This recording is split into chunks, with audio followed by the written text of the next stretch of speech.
The discovery of oil was a turning point for West Asia.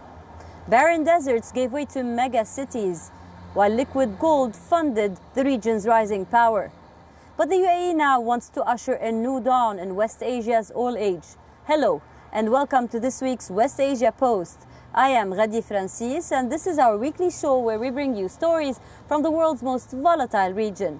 Our top focus this week is on the story of oil and how UAE wants to revolutionize the way West Asia sells it. Oil, the liquid gold that fuels West Asia. Wars have been fought over it, regimes toppled, and cities built in the middle of nowhere. In geopolitics, West Asia means one thing: bloody struggle for oil. For years, West Asia has been the go-to for oil. It produces over 30% of the world's crude oil. But the pricing was not their own. West Asia sold barrels of oil priced based on benchmarks from other regions. Abu Dhabi now wants to revolutionize this market by changing the way West Asia sells oil. It's a bid to set a new global oil benchmark. The plan includes its flagship Murban grade.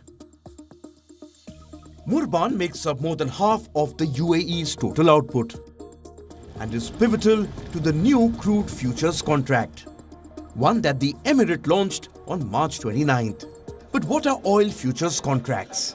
For the sale of physical crude oil, futures contracts exist, where the buyers and sellers coordinate, agreeing to deliver specific amounts of physical oil on a given date in the future. Trading is common globally for what are called Brent crude oil futures, a grade of oil found in the North Sea of Europe. But the Emirate wants to change that. Instead, they want their own benchmark and to price their crude oil accordingly. In focus is the dusty port of Fujairah, located between the Gulf of Oman and a mountain range. The port will serve as the base to change oil markets. The plan is simple. Once sold on an exchange, Murban will be sent by pipeline to Fujairah, where the desert fields physically connect with global markets. To help the cause, Abu Dhabi is shelling out millions, building storage space beneath Fujairah's mountains. Creating a new benchmark is hardly easy. Oil traders dislike any sort of change, and it reflects on the way markets perform. But Abu Dhabi is relying on its market-driven strategy. The Murban futures contract will let the market determine the price, replacing the less transparent pricing methods used previously. Earlier, crude was also sold directly to refiners and other customers, preventing them from reselling on the global market. The new futures contract eliminates those constraints, allowing Murban crude to trade and ship more freely, thus making it more appealing to refiners in key markets. If successful, it could set the bar for pricing oil in the MENA region. Similar to futures benchmarks like Brent crude or West Texas Intermediate. While global domination remains on its goal, Abu Dhabi cannot afford to ignore its neighbors. While the UAE wants to consolidate its role as a major player, Saudi Arabia still remains the biggest oil producer in the region. The new futures contract could raise tensions with OPEC. The oil cartel has been dominated by Saudi Arabia, and it is already reeling from the coronavirus pandemic. While Abu Dhabi maintains that Murban will not affect OPEC or its ability to stabilize oil prices, regional tensions could be on the rise, and the Emirates needs to watch out. West Asia Bureau, WION World is One. It is the 6th anniversary of the Saudi-led coalition in Yemen. Over the past 6 years, thousands were killed, and the country has been pushed to a brink of a famine. With calls for ceasefire growing louder every day, will Yemen truly be able to survive this war? A forgotten war, millions starving, rising poverty, and a child dying every 10 minutes. It is the 6th anniversary of the Saudi-led coalition's intervention in Yemen. And now the country is the world's biggest humanitarian crisis. Yemen has been mired in conflict since 2014. It started with a fight between the Saudi-led coalition and rebels. Since then, the war has killed over 100,000 people, leaving millions suffering from food and medical shortages. Things seem to be going bad to worse. Yemen went from being the heart of ancient Arabia to one of the poorest countries in the region, and for the last 6 years, it has been torn apart by war. The Houthi rebels fight on the ground, while the Saudi-led coalition bombs them from above. Caught in the middle are millions of Yemenis. Over the last few weeks, the idea of a ceasefire has been floated. The Saudis say they want peace, a comprehensive ceasefire aimed at ending the 6-year conflict. We want the guns to fall completely silent. That is the initiative, and that is the only thing that can really help us get to the next step, which is a political process and a resolution that can make Yemen safe and secure for the people of Yemen. The Houthi rebels reject this idea, calling it nothing new. The demand is for the Saudi-led air and sea blockade on Yemen to be completely lifted. Our trust in this initiative or any other will be determined by the actionable steps on the humanitarian front. The Houthis have instead stepped up attacks on Saudi targets. Saudi oil facilities are being attacked every other day. Drone and missile attacks have rocked Saudi targets. And a ground offensive aims to seize Yemen's gas-rich Marib region. A rally in rebel-held Sana'a even marked 6 years of the war. We tell the world that we are ready for resistance with missile power and drones, as well as with popular support, economic agricultural progress and self-sufficiency. On the other hand, Riyadh faces pressure from Washington. The new Biden administration wants an end to the war, and the calls are growing louder every day. If the war was not enough, Yemen is now on the verge of famine. 16 million people could go hungry, and the world does not seem to care.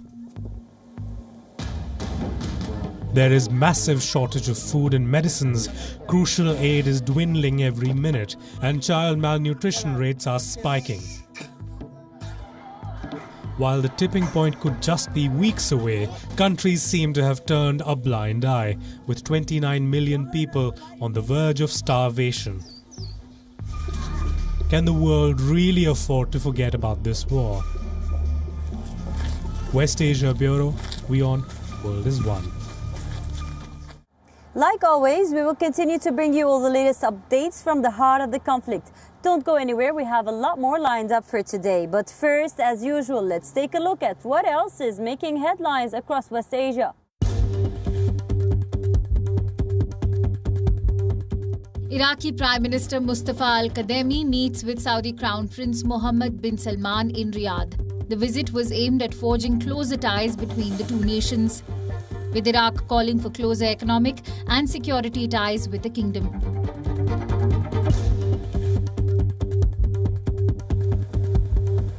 Made in India vaccines have arrived in Yemen as a part of the global COVAX program. Indian External Affairs Minister Dr. S. Jaishankar was seen tweeting about the arrival of the vaccines in Aden. A United Nations official has now called these Made in India vaccines a game changer for the war-torn nation.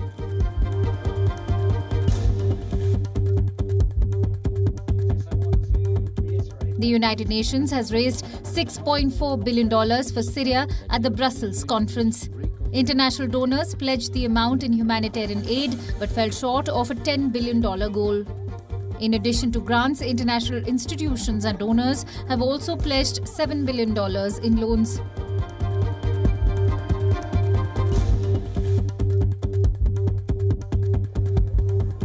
Thousands of Israelis flock to shopping malls, city centres, parks and beaches across the country. as Israel relaxed into a Passover with lesser COVID-19 restrictions than last year. This comes as half of Israel's citizens have received 2 doses of the COVID-19 vaccine.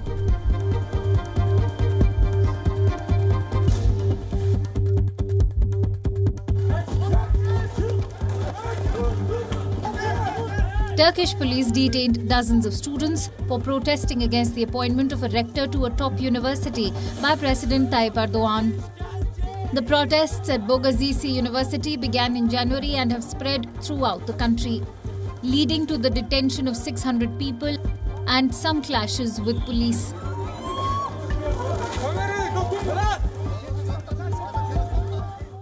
Sinking like a Titanic.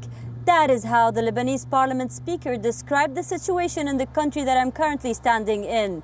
Lebanon is being held hostage by its politicians, and the growing financial crisis means the biggest threat to the country's stability since its civil war. With no new government for over 6 months, is Lebanon actually a collapsed state?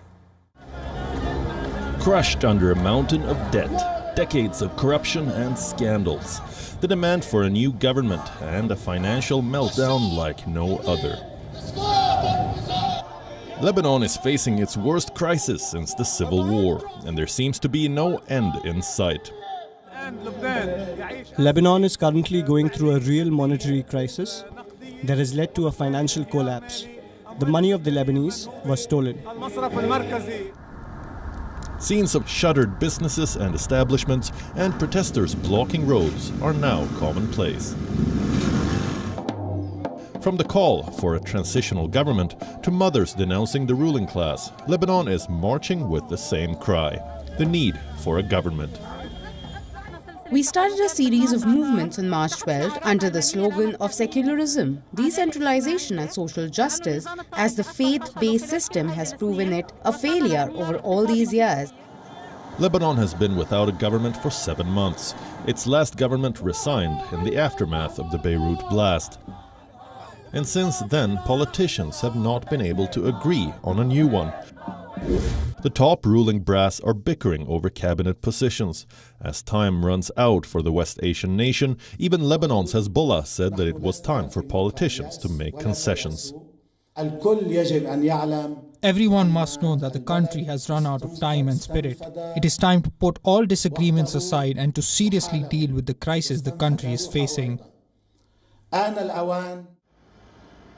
Meanwhile, Lebanon is struggling to keep its lights on.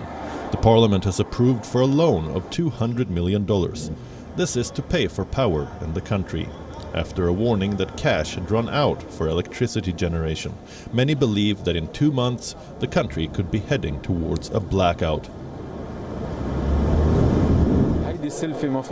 This loan should be enough for electricity of Lebanon for around 2 months or 2.5 from fuel and gas oil to generate electricity.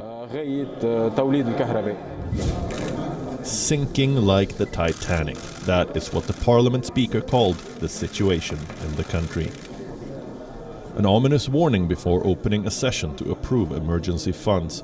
But as chaos continues in Lebanon and politicians remain at loggerheads, it may not be long before the ship sinks completely. West Asia Bureau, WION. World is One. Jordan is eyeing a coronavirus-free zone, a golden zone for its famous sites of Petra, Wadi Rum and the Dead Sea. Anyone entering them will have to be vaccinated. But the question remains, will vaccines fuel the comeback of Jordan's tourism industry? The Valley of the Moon, a sea where you cannot drown, and the ruins of an ancient city lost in time. Jordan is any traveler's dream, one that the pandemic has shattered. Jordan has been one of the most stable countries in West Asia. Years of peace have led to a booming tourism industry. It accounts for 13.8% of Jordan's GDP, becoming a significant pillar of its economy. But with the coronavirus obliterating tourism, it was the hardest hit sector. While revenue grew by 13.6% in the first 2 months of 2020, there was a 56.5% drop in March alone. Jordan can't sustain without tourism, so it has created an interesting walk-around, a virus-free golden zone for tourists, one that will include Wadi Rum, Petra and the Dead Sea. The rules are simple. Travel into the zone will be restricted and everyone will have to be vaccinated. This applies for all tourists, as well as local suppliers and tourism staffers. The plan is an ambitious one, especially when infections in the country are mounting. A recent surge has ripped success, and Amman's hospitals have been pushed to the brink. The pandemic situation in Jordan is concerning, and I hope that we do not go into other stages. But as much as we can, hopefully we can say that our medical system is under control. But the situation is concerning and the pandemic numbers are high. Coronavirus wards are now at 90% occupancy, and intensive care units are running at a 78% capacity. Hospitals are considering scrapping non-urgent procedures and outpatient clinics, while many want the government to refurbish old hospitals. Meanwhile, Jordanians are being inoculated at around 20,000 per day. Since the rollout of its vaccination program, Jordan has inoculated over 274,360 people. With the population around 10 million, Jordan plans to inoculate at least half of its citizens, including refugees from its neighboring countries. West Asia Bureau, WION. World is One. Emily Koenig just wants to go home. The French widow is currently living in a Kurdish-run detention camp, one that was made for people linked to the Islamic State group in northeast Syria. For the mother of 5, it is a life of a prisoner away from her children. We bring you her story. Emily Koenig no longer wears her all-engulfing black robe. She swapped it for a sweatshirt and baseball cap. The French mother of 5 currently lives in Syria, in a detention camp for people linked to the Islamic State. The widow is on the UN and US blacklists of dangerous militants. She has been accused of recruiting IS fighters. Koenig even incited attacks in the West. But now she says she is desperate to go home. Of course I want to go back to France. I have my family and I want to get on with my life and make amends for my mistakes. Koenig is vague about what pushed her to leave France in 2012. The 36-year-old moved to Syria just a year into the civil war. She says she arrived after she met someone online and even agreed to marry him. This makes her one of the first French citizens to join IS. Since then, Koenig has frequently appeared in propaganda videos, but she now believes that joining the Islamic State wrecked her life. Of course I regret, because it destroyed my whole life. I'm 36 and my life is past. I mean, all my years as a young woman are over. So when I go home, it will be over, hopefully. I will get everything back in order for my children.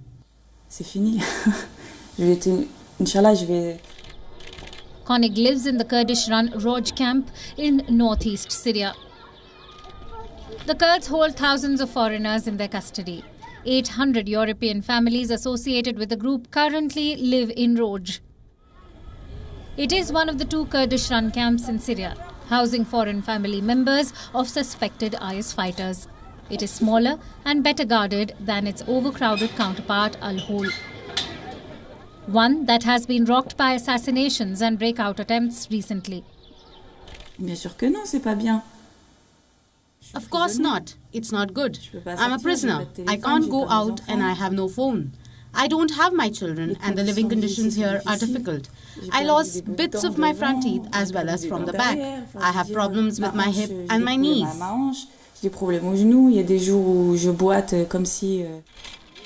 Inside the dusty camp, a child pushes a kick scooter. Others play on a makeshift swing. Women are seen covered from head to toe in purple or blue robes, a departure from the typical black outfit worn under IS. But some, like Koenig, are dressed more fashionably. They too want to be repatriated back. If I'm like that here, then I will be like that in France. Without a hijab? Of course. Why? Because now, as I told you, I want to have my professional life back. And the one that I had before requires not to wear a headscarf. The Kurdish authorities have asked over 50 countries to repatriate their citizens. This includes men, women and children from their jails and displacement camps. But their home nations have largely been reluctant. In France, relatives and rights groups have urged Paris to bring back people from Rouge. But the French authorities have instead brought only a few back. What could I say except that I want to go home, that I want to go back to France, that I want to see my children again, that I would like France to accommodate that and do a little more effort to come and see us here. Koenig says she's a prisoner here. While she knows returning to France won't be easy, the 36-year-old believes that she's ready for a normal life. Longing for her children, she hopes to return to them soon. 9 years after coming willingly to the war-torn nation, the French widow has never been more desperate to leave. West Asia Bureau, WION World is One. Modern pandemics, like ancient plagues, have no respect for borders. As Christians of West Asia marked Palm Sunday, the celebrations happened under strict restrictions, armed with facial masks and social distancing.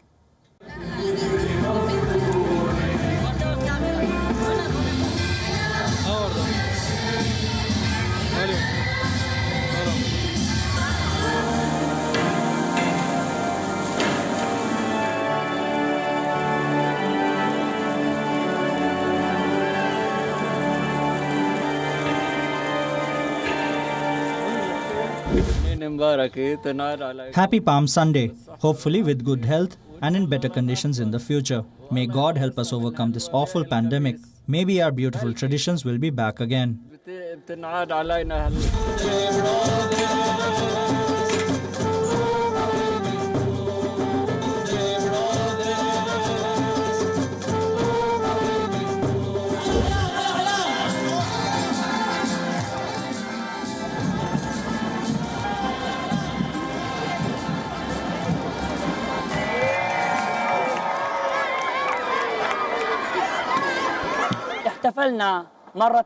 Today we celebrated Palm Sunday procession, which was attended by more than 25,000 Christians. We're all full of happiness and joy.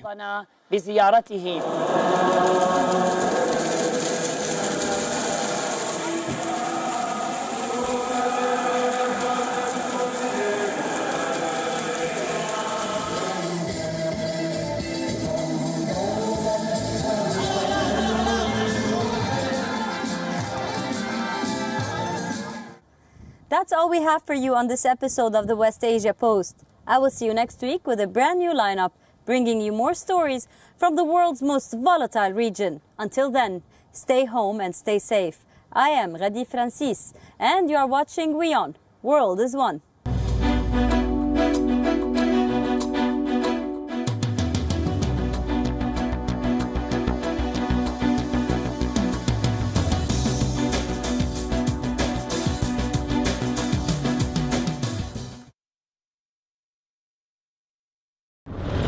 Reporting from the line of fire is about instinct. It's about sensing the hostility. Tear gas has been ongoing throughout the day. You were not going to pull out of NATO. And standing your ground for a bit longer. It's not a story of courage, but